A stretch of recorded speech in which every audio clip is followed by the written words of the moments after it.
মৰমৰ ছাত্ৰ-ছাত্ৰী আৰু বন্ধু-বান্ধৱীসকল তোমালোক সকলোকে আমাৰ এই চেনেলটোলৈ পুনৰবাৰ স্বাগতম জনাইছোঁ। আজিৰ এই ভিডিঅ'টিত মই তোমালোকৰ বাবে লৈ আহিছোঁ গ্ৰীষ্মকালীন ক্ৰিয়াকলাপ ক্লাছ 6ৰ পৰা 8লৈকে। গতিকে কি আছে, কেনেকৈ জমা দিব লাগিব, গোটেইখিনি এই ভিডিঅ'ত তোমালোকে পাবা। ভিডিঅ'টি শেষলৈকে চাই থাকা। এই গ্ৰীষ্মকালীন ক্ৰিয়াকলাপখিনি ডিব্ৰুগড় জিলাৰ পঢ়ি থকা ছাত্ৰ-ছাত্ৰীসকলৰ বাবে ওপৰত চোৱা লিখা আছে। সমগ্ৰ শিক্ষা অসম ডিব্ৰুগড় জিলা শৈক্ষিক সমল গোটৰ দ্বাৰা প্ৰস্তুত কৰা গ্ৰীষ্মকালীন ক্ৰিয়াকলাপ। এতিয়া চোৱা, ক্লাছ 6ৰ 6ষ্ঠ শ্ৰেণীৰ ছাত্ৰ-ছাত্ৰীসকলক কি দিছে। 1 নম্বৰত দিছিল ভাষাৰ। 1 নম্বৰত দলৰ যিকোনো এটাৰ বিষয়ে পদ্য ৰচনা কৰি ছবিৰে সৈতে এখন ৰঙীন পোষ্টাৰ তৈয়াৰ কৰা। ইয়াত দিছিলে বিষয়সমূহ চৰাই, পখিলা আৰু জোনবাই। এতিয়া যিকোনো এটাৰ বিষয়ে তোমালোকক পদ্য ৰচনা কৰিব দিছে আৰু ছবিৰ সৈতে ৰঙীন পোষ্টাৰ তৈয়াৰ কৰিব কৈছে। যদিহে তোমালোকে এই ক্ৰিয়াকলাপখিনি কৰাত তোমালোকৰ কিবা অসুবিধা হয়, কোনটো নোৱাৰা, তোমালোকে কমেণ্ট ছেকশ্যনত জনাবা। মই নেক্সট ভিডিঅ'ত তোমালোকক এইখিনি কৰি দিবলৈ চেষ্টা কৰিম। 2 নম্বৰত দিছিল তুমি শুনা এটি সাধু কথা নিজৰ ভাষাৰে লিখা। যিকোনো সাধু কথা তোমালোকে লিখিব পৰা, কেৱল নিজৰ কথাৰে লিখিবা। আৰু যদিহে সাধু কথাটো লিখিব নাজানা, তেতিয়াহ'লে মই তোমালোকক লিখি দিম, তোমালোকে কমেণ্ট কৰিবা।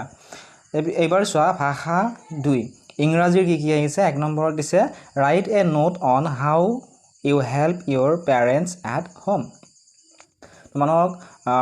তোমালোকে তোমালোকৰ মা দেউতাক নিশ্চয় সহায় কৰা আজৰি সময় যেতিয়া তোমালোকে পোৱা।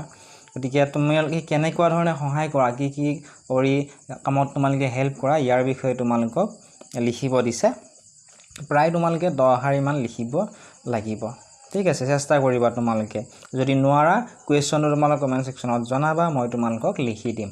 2 নম্বৰত দিছে draw a picture of your favourite cartoon character and also' mention the qualities you like about them. তোমালোকক এটা পিকচাৰ তোমালোকক আঁকিব দিছে। তোমালোকৰ নিশ্চয় কাৰ্টুন তোমালোকে চোৱাই। সেই যিটো কাৰ্টুন তোমাৰ ফেভাৰিট হয়, সেই কাৰ্টুনৰ পিকচাৰটো আঁকিব দিছে। আৰু সেই যিটো কাৰ্টুনৰ কেৰেক্টাৰ, সেই কেৰেক্টাৰটোৰ তোমালোকে কি ভাল পোৱা, ইয়াৰ বিষয়ে লিখিব দিছে। 3 নম্বৰত দিছে draw a picture story of Euro on. তাৰপিছত সমাজ বিজ্ঞানৰ দিছে 1 নম্বৰত তোমালোকৰ ওচৰে পাঁজৰে কি বজাৰ দেখিছা, কি বস্তু পোৱা যায়, তাৰে 10বিধ বস্তুৰ নাম উল্লেখ কৰি এখন তালিকা তৈয়াৰ কৰা। তোমালোকে নিশ্চয় বজাৰলৈ গৈ পাইছা মা দেউতা বা দাদা বাইদেউসকলৰ লগত। তাত তোমালোকে কি বস্তু দেখা পোৱা সুধিছে। লগতে কি বজাৰ তোমালোকে দেখিছা, ওচৰৰ বজাৰকেইখনৰ নাম লিখিব লাগিব। তাত পোৱা যিকোনো 10বিধ বস্তুৰ, বজাৰখনত পোৱা যিকোনো 10বিধ বস্তুৰ নাম উল্লেখ কৰি এখন তালিকা তৈয়াৰ কৰিব লাগিব। নোৱাৰিলে মই তোমালোকে কেনেদৰে লিখিব লাগে কৈ দিম, তোমালোকে কমেণ্ট কৰিবা। 2 নম্বৰত দিছিল ধৰি লোৱা তুমি বিদ্যালয়ৰ চাফাই মন্ত্ৰী। বিদ্যালয়খন প্ৰদূষণমুক্ত কৰি ৰাখিবলৈ তুমি কি কৰিবা, 6 শাৰী বাক্যত লিখা। কৈছে যে তোমাক ধৰি লোৱা বিদ্যালয়ৰ চাফাই মন্ত্ৰী পতা হ'ল। এতিয়া তুমি তোমাৰ বিদ্যালয়খন প্ৰদূষণমুক্ত কৰি ৰাখিবলৈ কি কৰিবা সুধিছে, 6 শাৰী বাক্যত লিখিব কৈছে। মানে প্ৰশ্নটো হৈছে যে বিদ্যালয়খন প্ৰদূষণমুক্ত কৰি ৰাখিবলৈ তুমি কি কৰিবা। বিজ্ঞানৰ দিছে 1 নম্বৰত তোমালোকে সাধাৰণতে খোৱা খাদ্যবস্তুসমূহত কি ধৰণৰ ভিটামিন পায়, সেই সম্পৰ্কে এখন তালিকা প্ৰস্তুত কৰা। তোমালোকে বিভিন্ন খাদ্য খোৱা, তোমালোকে কিতাপখনতো পাইছা বিভিন্ন খাদ্যৰ নাম, লগতে কি ভিটামিন খালে কোনটো খাদ্যত কি ভিটামিন থাকে। গতিকে ইয়াতে তোমালোকক লিখিব দিছে। কিতাপখনতো তোমালোকে চাই লিখিব পাৰিবা, কিতাপখনতো বহুকেইবিধ খাদ্যৰ নাম দিয়া আছে। 2 নম্বৰত দিছে গ্ৰীষ্মকালীন ফলৰ গুটিসমূহ সংগ্ৰহ কৰা। সেই গুটিসমূহ ফল অনুসৰি পৃথকে নামাকৰণ কৰি ঘৰতে পোৱা পেলনীয়া সামগ্ৰীৰ সহায়ত প্ৰদৰ্শনী বাকচ তৈয়াৰ কৰা। কি কৈছে যে গ্ৰীষ্মকালীন ফল, অৰ্থাৎ এতিয়া তোমালোকে কি ফল খোৱা, যেনে আমি জাম, আম, এইবোৰ হৈছে গ্ৰীষ্মকালীন ফল। সেই ফলৰ যিবিলাক গুটি থাকে, যেনে আমৰ যিটো গুটি বা জামটো যেতিয়া খাওঁ আমি গুটি এটা পাওঁ, সেই গুটিৰ তোমালোকক এটা প্ৰদৰ্শনী বাকচ তৈয়াৰ কৰিব দিছে। গণিতৰ দিছে write your date of birth and then write the number formed in both Indian and international system of numbers.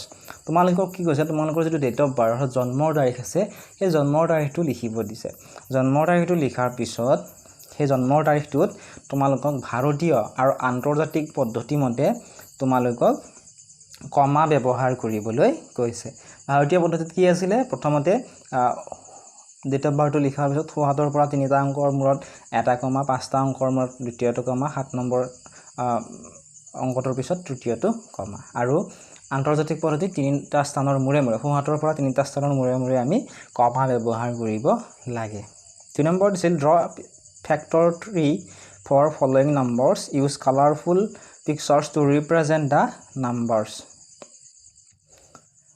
ইয়াত দিছিলে 1 নম্বৰ 30 apples আৰু 2 নম্বৰ দিছিলে 56 mangoes 3 নম্বৰ দিছিল draw the first alphabet of your name using stick wire wool and mention the type of curve এইখিনি চেষ্টা কৰিবা তোমালোকে লগতে ইয়াত টকা দিয়া আছে যে গৰম বন্ধৰ শেষত বিদ্যালয়ৰ ছাত্ৰ-ছাত্ৰীয়ে এই ক্ৰিয়াকলাপৰ আৰ্হি বিদ্যালয়ত জমা দিব লাগিব আৰু শিক্ষকে প্ৰতিজন শিক্ষাৰ্থীয়ে জমা দিয়া গৃহ কাৰ্যবিলাক পৰীক্ষা কৰি সামগ্ৰিকভাৱে ছাত্ৰ-ছাত্ৰীগৰাকীক তলত দিয়া অনুসৰি গ্ৰেড দিব অৰ্থাৎ যদিহে তোমালোকে গোটেইখিনি কাৰ্য শুদ্ধ আৰু সম্পূৰ্ণকৈ কৰিছা তেতিয়াহ'লে A গ্ৰেড পাবা যদিহে তোমালোকে আধাহে কৰা তেতিয়াহ'লে আংশিকভাৱে কাৰ্যসমূহ কৰা দুই এটা যদি ৰৈ যায় তেতিয়াহ'লে তোমালোকে B গ্ৰেড পাবা আৰু যদিহে তোমালোকে গৃহ কাৰ্য নকৰা বা জমাই নিদিয়া তেতিয়াহ'লে তোমালোকে C গ্ৰেড পাবা ঠিক আছে নেক্সট ভিডিঅ'ত আমি সপ্তম শ্ৰেণীৰখিনি আলোচনা কৰিম কি কৰিব দিছিলে লগতে ইয়াৰ ৰিলেটেড যদি তোমালোকৰ কিবা সুধিবলগীয়া থাকে কমেন্ট কৰি তোমালোকে কমেন্ট সেকশনত সুধিব পাৰিবা চেনেলটো যদি সাবস্ক্ৰাইব কৰা নাই সাবস্ক্ৰাইব কৰি দিবা